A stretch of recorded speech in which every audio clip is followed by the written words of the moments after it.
The fate of thousands of US-bound international students now hangs in the balance. President Donald Trump's directive suspending the issuance of US student visas remains in force. The future of those already studying in the US remains just as uncertain, with threats of mass visa revocations. In Africa, Nigeria, Ghana and Kenya are hardest hit. So this week on the program, we delve deeper into what the US visa ban means for students from Africa. I'm Beatrice Marshall. Welcome to Talk Africa.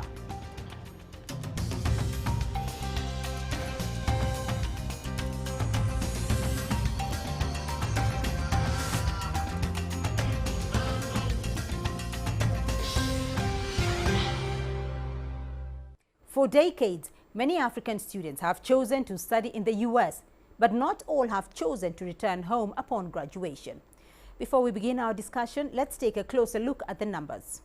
Now, African student presence in the United States grew from about 38,500 in the 2020 to 2021 academic year to over 56,780 in the 2023-2024 academic year.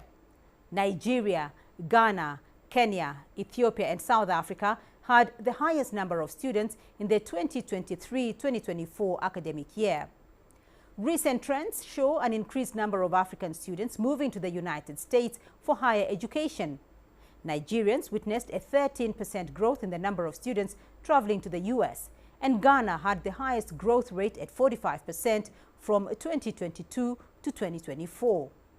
Detailed field level breakdown by country is limited, but the general trends are: from Nigeria, Ghana and Kenya, many enrollments are in science, technology, engineering, mathematics and business courses. The African Alumni Project at UC Berkeley study on graduates from 1966 to 2014 found that about 45% returned to Africa within 12 months, 5% returned later, 7% split time between the US and Africa, and 43% remained abroad. The study also found that higher return rates in health and agricultural fields versus business, engineering and law. The return rate of African students has been declining. In the 1970s, 65% of the African scholars who earned degrees at Western universities returned to Africa, and since 2010, the rate is only at 40%.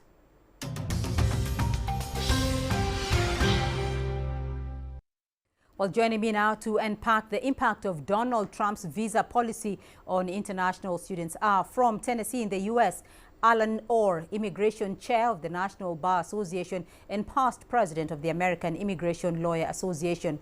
From Pretoria in South Africa, Professor Christopher Isike, Professor of African Politics, African Development, Economy and International Relations at the University of Pretoria. And with me here in studio in Nairobi, Dr. Francis Khayundi, Assistant Professor of International Law at the United States International University, Africa. Gentlemen, welcome to the program and thank you all for joining us. Alan, let me start off with you in the U.S. because the Trump administration has ordered U.S. embassies around the world to stop scheduling appointments for student visa interviews. How is this all unfolding? What exactly is the aim of the policies? There is no clear aim of the policy right now other than to cause disruption and to dissuade foreign students from coming to the United States, which is a very big profitable issue for us. It is a way to sort of punish the schools because, as you are aware, when foreign students come to the United States, they generally pay full freight for the universities, and that's another major income for a lot of these universities. I mean, you ask a question that does not have a logical answer to it. It is economic suicide for many universities and also to the growth of our economy. So there is no rational reason to actually have this happen. The claim behind the government is that they want to vet these students more than they're already vetted. As you know, we have a very secure system which requires a lot of a background.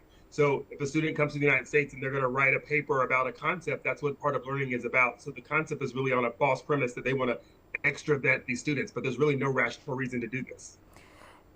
Dr. Khayundi, what is your understanding of this policy being here in Africa, though? Yeah, of course, the policy has received mixed reactions. There are those who are shocked, but I think there's concern, particularly for those who are making plans to proceed and start their studies. But I do agree with the previous speaker. There's no logical reason when you look at it. However, if we look at the powers that the president has, and decisions that states can make. It's up to them to allow who they want to come into their countries. On the African front, of course, there isn't much that most of these students can do, especially for those who have not had their visas processed. So what that means is that they just have to sit and wait. And of course, that might have ramifications, particularly for a lot of universities whose semester is starting in September. So hopefully the pause will not be until September. Because many are going to be asking that the threshold for going into the US or for getting a US visa already is quite high, particularly for many African countries. So what else can really be produced or be done by those on the continent? Exactly, that's the exact same question. You know, the whole process of applying to join an institution in the US involves submitting a lot of information about yourself, your relatives, in fact, showing that you have a tie back home so that you can be able to go.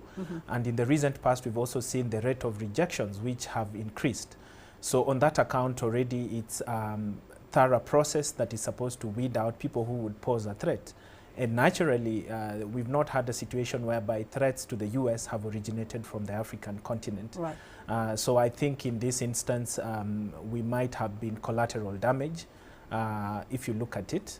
And it's likely, of course, to have an impact, of course, in future in terms of how students choose where to further their studies. Right. Professor Isiki, I want to get your thought process here and do paint for us a picture of the current situation. What exactly does this mean for those already holding U.S. student visas, studying in America, and also what is going to happen to prospective students, particularly those with university admission letters already?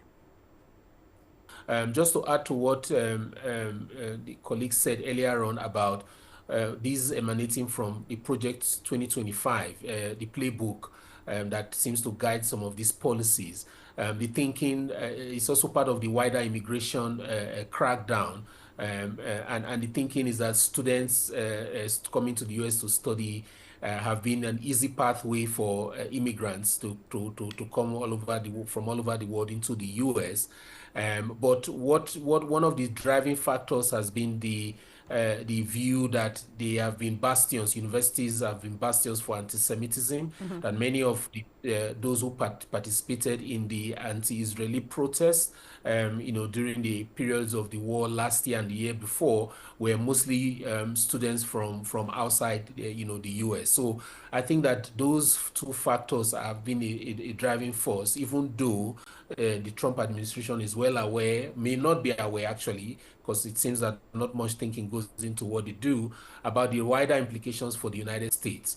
Now, to your questions around what kind of disruptions it has caused for many African students, it's been really terrible for many of them.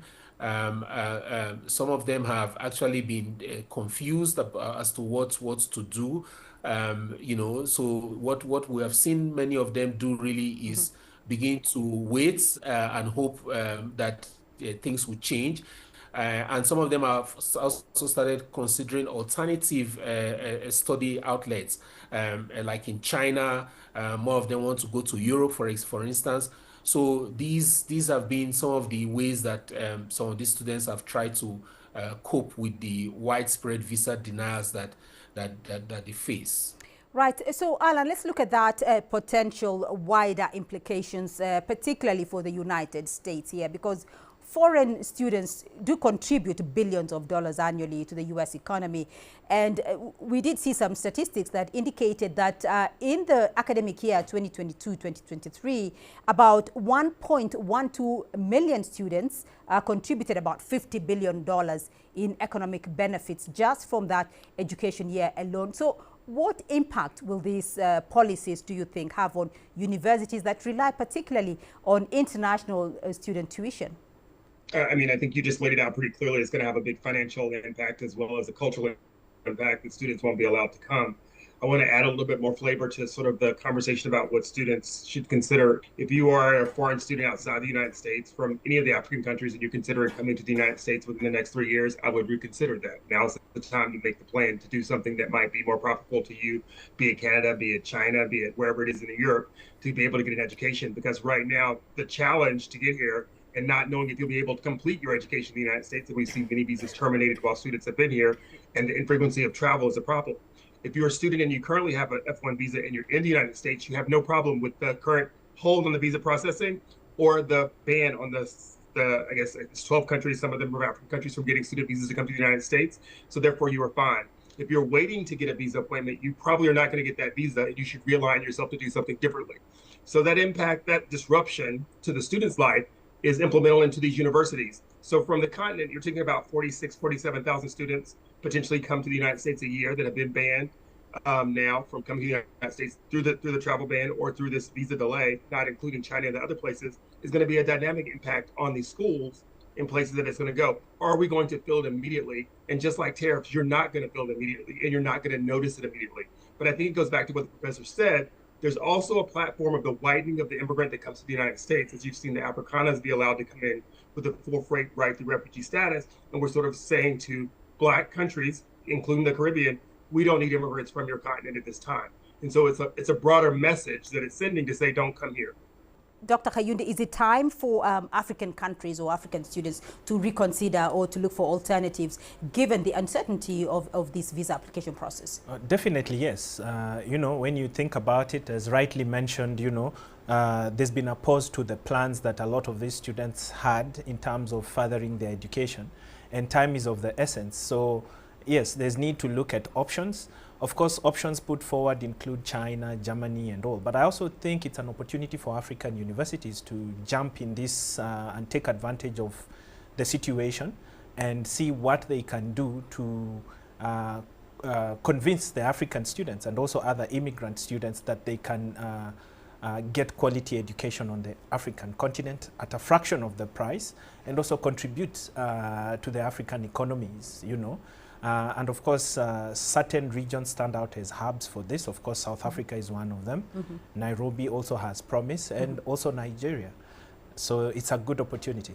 Right. So, Professor Isike, you know, I want to look at where the U.S. has been in terms of its academia over the past decades, because the U.S. has historically been a leader in higher education, and it does boast some of the best global universities. So what impact might these policies have on the global competitiveness, especially of U.S. higher education institutions?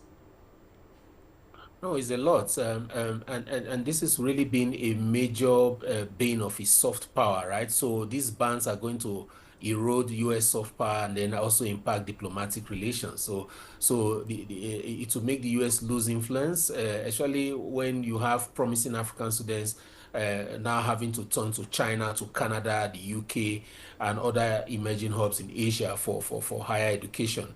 And then also, you remember, especially for the Trump administration, African public opinion was in his favor before the elections, and it has increasingly become more critical as they see these measures as discriminatory and damaging to add to the interest of Africans, especially with his recent travel bans that affects countries in the continent. So the U.S. is going to be the loser in this regard. It's no longer going to be seen as that bastion of freedom, of liberty, of excellence that it used to be. That's a major attraction for soft power.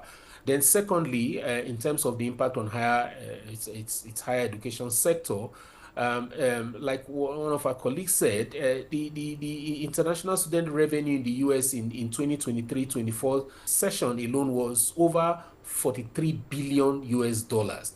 And this supported about 378,000 jobs in the U.S.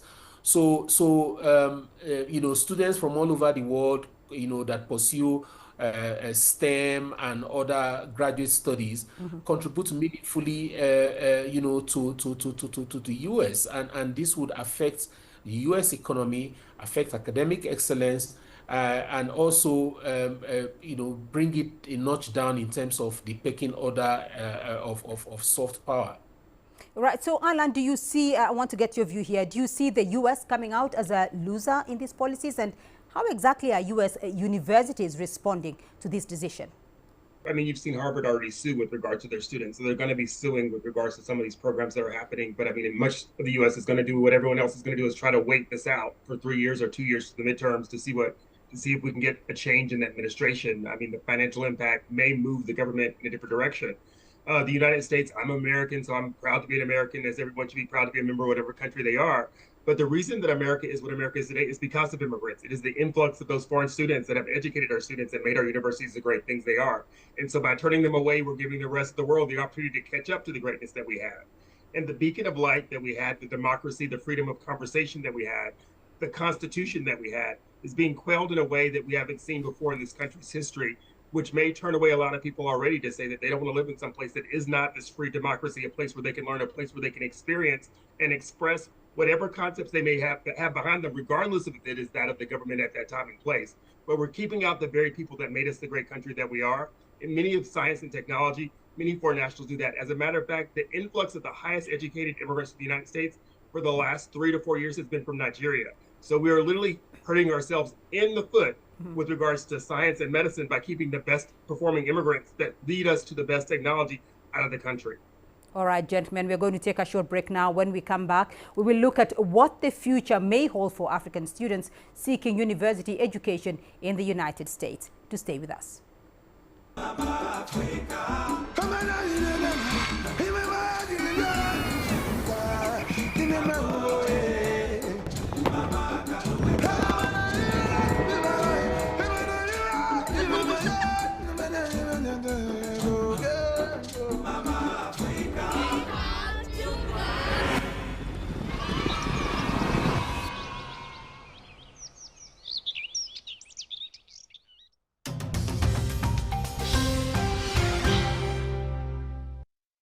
Welcome back to Talk Africa. Still with me are Alan Orr, Professor Christopher Isike, and Dr. Francis Kayunde. Before the break, we looked at the impact of Trump's visa policy on international students, particularly those from Africa. Let's now look at what the future may hold for African students seeking studies in America. Dr. Kayunde, I want to start there because when you look at the numbers from Africa, and I think Alan has mentioned this, Nigeria does have the highest number of students studying abroad, and statistics indicate over 20,000 alone enrolled in the U.S.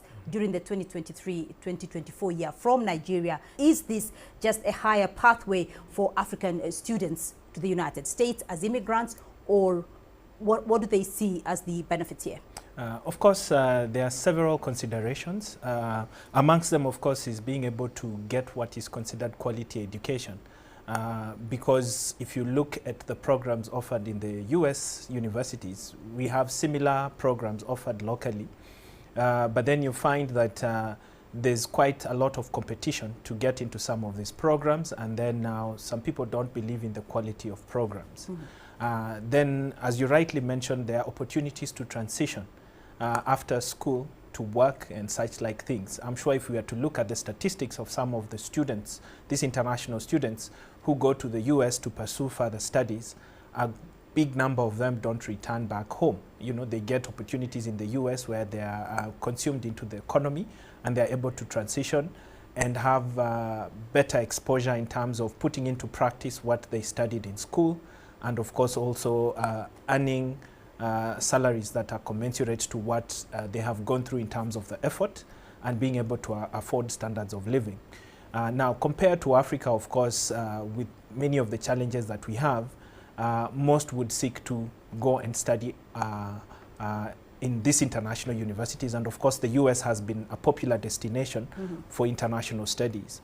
So there are many things in consideration. Another one, of course, that we cannot forget, of course, opportunities, scholarship opportunities. You know, with these increasing opportunities, we are seeing many people going to the US to study there. And of course, now what this means is that there is a disproportionately huge number of students who try their chances. But of course, not all of them are absorbed. And then now with the pause or the proclamation by Trump, some of these students, of course, that is at stake. Right. So, Professor Isike, where is the failure here? Because South Africa, for instance, has a very advanced education landscape. Yet, according to recent data, over 14,000 South African students are studying abroad in 2025. Where is the failure? Well, it's not just a question of failure. To start with, that number is not South Africans per se. You'll find out that a good percentage of that are other African migrants who came to South Africa to study one degree or the other. and then, go to the US for further studies. So that's the starting point. So that I'm saying that if you disaggregate that number in terms of nationality, South Africans will be much, much fewer in that numbers. But because the base, their exit base from Africa to the US is South Africa, they will be counted as, South Africa. But it's also about the opportunities, like Francis was saying just now. And this is why it's going to be difficult for Africa to try and use this opportunity, because it's not just that our students are going only because of quality, and it's also about the opportunities that they get, like he was saying, right? So in South Africa, we find that it's been like it's been an educational tourism center for the continent. For those who can afford to go to the US or the UK, Europe broadly, can come to South Africa and still get a decent quality education that is comparable to what you find in Europe and America, and you could still use those to get opportunities there. However, the opportunities in South Africa are becoming more and more limited for all kinds of reasons. And so people then think of going elsewhere, including, of course, some South Africans. Many South Africans are migrating now to Australia for work opportunities.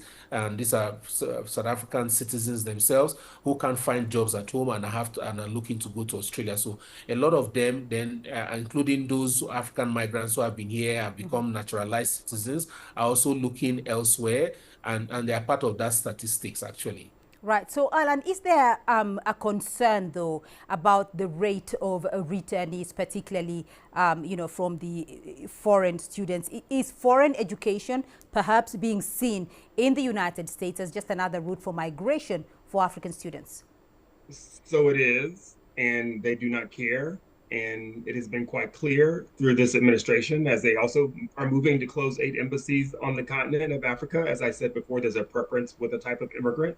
And there's a concept that American exceptionalism, which I was born into, this concept that you are the greatest of everything, when in fact the numbers across the world don't really show that. We have the best education, we have this, where many of these things are offered around the world. So as someone who is a Pan-Africanist, I sort of believe that it is a good opportunity for African universities to sort of step up and make this opportunity for other people to come to the country and potentially build up the economy through the same way the United States did, these educational programs.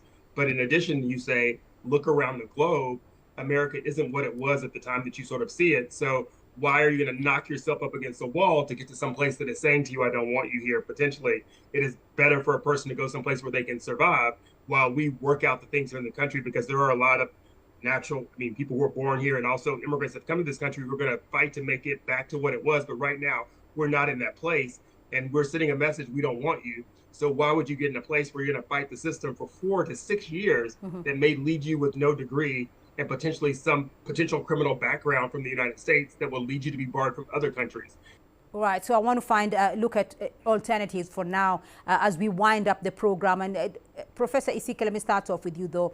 If America shuts its doors to foreign students or reduces the inflows to a trickle, which alternatives exist for African students? There are several alternatives. It depends on what they're looking for. Like we have seem to have agreed, it's not just the quality that takes students to the US. It's also the opportunities and pathways for citizenship for many of them to get integrated into society. So for many of them, countries that have straightforward pathways to naturalization and integration to society would be a big factor. So a lot of them will go to Canada, which is still a bit liberal. Many of them are also discovering opportunities in East European countries. So it's going to be a lot of opportunities. But however, I do hear that China is preparing itself to welcome the barrage of students that are going to miss out on the opportunity to study in the United States to come to China, even though China itself has a huge number of students that go to the US. In their case, it's not just only for the quality of education, it's also about learning and going back home to give back to their countries. And this is where Africa should begin to rethink some of our ways in terms of the purpose of state and governance in society, and to ensure that our society is knowledge driven, because right now we are not, and it limits opportunities for people who want to have high degrees, study well, and will not want to go back to a place where their knowledge will not be valued. Alan, your thoughts on this, and your advice as well. How should African countries respond to this tightening of U.S. immigration policy? I think they should do exactly what China's doing, is prepare for the future and welcome students in from around the globe, because there are a lot of students that will be turned away from the United States, even European students. So to sort of highlight some of the opportunities that are in Nigeria or in South Africa or in Kenya to come, to say, we are a developing country, we have the same technology, please come study here, there's opportunity here. Right. So, Dr. Kayunde, I want to get your final thoughts here. And I will end with a comment by former South African President Nelson Mandela. He described education as a great equalizer. And for African countries, you did mention that earlier, that most students are studying at U.S. universities, are studying STEM and tech, I guess, and healthcare. Yes. So what impact will this all have on the development of African countries? Well, I don't think there'll be much of an impact in the short term on African countries, only because if you look at the statistics, most of these international students who proceed to the US for their studies seem to be absorbed in the US economy to the benefit of the US, with very few coming back home, to bring the knowledge with them. So on that note, I don't think it would be, but I also feel like there would be opportunities because, educational ambitions sometimes also run with time, they're time constrained. So with these students that are finding it difficult to go to the US or even abroad to further their studies, there's an opportunity for them to study locally, of course. But as rightly mentioned by Professor Isike, there's need for something to be done, particularly from a governance standpoint, to see why there's this clamor to go and further studies abroad.